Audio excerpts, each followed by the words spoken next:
Hi everyone and welcome to a new episode of Science in the Break. Today is freezing, but I want to chat with you for a very interesting topic, a very hot topic for researchers, which is the transition from academia to industry. And today we want to chat about this with Mary. She worked in TerraLoop and she made indeed the switch toward industry by exploiting a Finnish program called Podoco. She will share with us her experience, pros and cons about this transition. Okay, so now let's go inside because it's freezing and have a chat with Mary.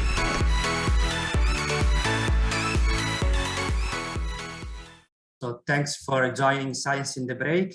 So today I'm really happy to speak with Mary about the transition to academia to industry. So Mary, the first thing that I want to ask you is, when did you think about this kind of transition? When did you realize that you want to go to industry? It was like something that just happened, something that you were planning during your PhD? It was pretty much something I had been like planning all the time. Yeah, it was sort of, especially because I was interested in the academic work as well and really enjoyed it. But then, because at the postdoc stage, there would have been the necessity to move abroad, and I was not so like excited about that. So then I was interested in like experiencing the industry work as well. Mary, how did you meet Podoco? How was the contact with them? I found TerraLoop already during the last year of my PhD studies, and then we found out it would be really nice for me to work there. And then just it turned out that TerraLoop didn't have funding for that. So then we discovered together this Podoco opportunity, and then we made the application already like during my final year. So then I already like got the decision before I defended. So then I could start right away after. But let's understand a bit more about Podoco, because it's a very interesting program. So let's have a look for the website. Podoco is a Finnish program that aims to find postdocs in companies. Here on the website you can find all the relevant information. And right in this period there are indeed webinars that can explain more about these programs. And of course, that's also the expectation in Podoco, that it would be for the purpose of permanent position. But yeah, of course, there was also the side that, of course, it's kind of for a company, the first year that is covered, of course, it's like also testing time, like sort of, or testing time for both, like sort of how we both like fit together and how I enjoy working there. So, but yeah, it started to get like, very clear already, like from the beginning, that it was like very, very beneficial for us both, because like the company had not had like anybody in this material science field before, so then it was like really, and just really valuable input to the like all the R&D work in general. And then also it was just what I had also wished for, like sort of the kind of dynamic that I enjoyed. Do you have a suggestion for any courses maybe can be useful to addressing better your future career path toward industry? Yeah, so I did the PhD in Aalto University School of Chemical Engineering, and I didn't in the PhD time exactly do so focused courses on industry. There was like this one summer school that was like a bit related, but I think more what I did more study wise was in the master degree. So then I did actually some like entrepreneurship courses and things like that. So yeah, in the PhD, kind of the amount of courses was so small overall, so I couldn't fit there like very much, because I also wanted to, of course, study things related to my topic. If you look at you back, what are like the skills that maybe can prepare you better for an industry position? So it's a kind of advice for a PhD student. Yeah, that's a very good question. Sure, I can imagine some kind of internship system could be like beneficial. I just have never like heard of anyone like doing it.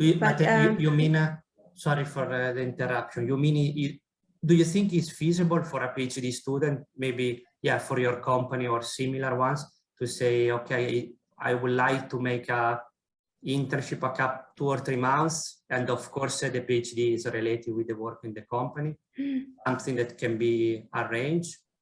Yeah, it could be.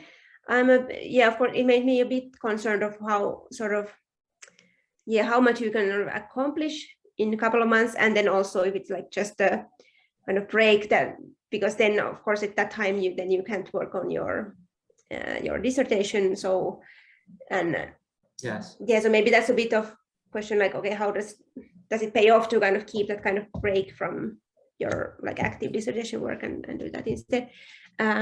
Or yeah, I guess it could be sort of something, because many PhD students, they anyways do the like some visit abroad. So maybe kind of to replace that, if it's sort of more if your priority is not this academic career, but it's more industrial career, so maybe instead of visiting abroad, you could visit the company.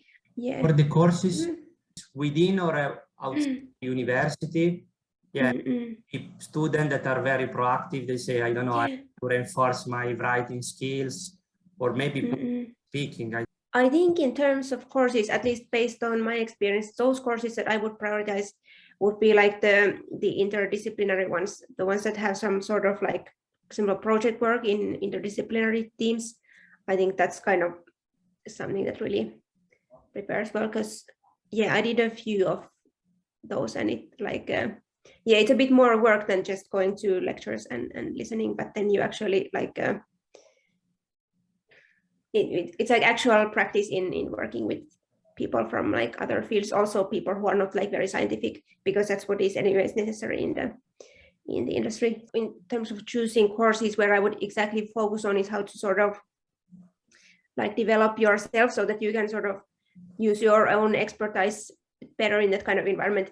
If you yeah, because if you start going to the kind of route, okay, I do a lot of like marketing courses or intellectual property or like finance, or so then it's like an endless route, and there are other people who like specialize in that. So it's much better that kind of you let wherever you end up working, you sort of have others allocated to the kind of the business stuff, and then you can focus on kind of bringing your own expertise there.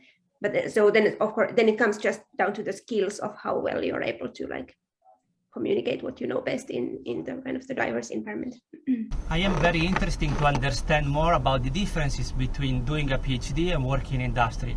Can you tell us a bit more? For me, maybe the main difference has been that like in the university, people see you as a like expert in that your topic that is like quite narrow, and sort of, and because the community is big, so then there are like experts on these like very different topics, and then you sort of people know when they come to you in this kind of specific thing, and then you also know to whose help to use in like very specific things. Then in the in industry, it has been more like people just see me as like material scientist, and then kind of there's easily this expectation that okay, then I know everything about like all the all material science, and then like sort of there's not this kind of, I can't really afford saying that, okay, this is not my area, I don't handle this, or this is kind of out of my scope, because like, because it's more like my job to kind of know more widely about things. Do you miss the life in academia or not? In some aspects, certainly, yeah, like sort of the thing that, okay, then you can sort of research anything, like sort of anything that can be kind of as far-fetched that is, just if it's like a cool idea, you can like it. So then I certainly have to think more that, okay, at least in certain time frame, it like should be usable and like that. So yeah, things like that I sometimes miss, but yeah, but there are also like really because of course then the other side is that actually whatever I work on, it like almost certainly know that it will be used in some way, like in some like reasonably soon. So that's also in its own way really rewarding.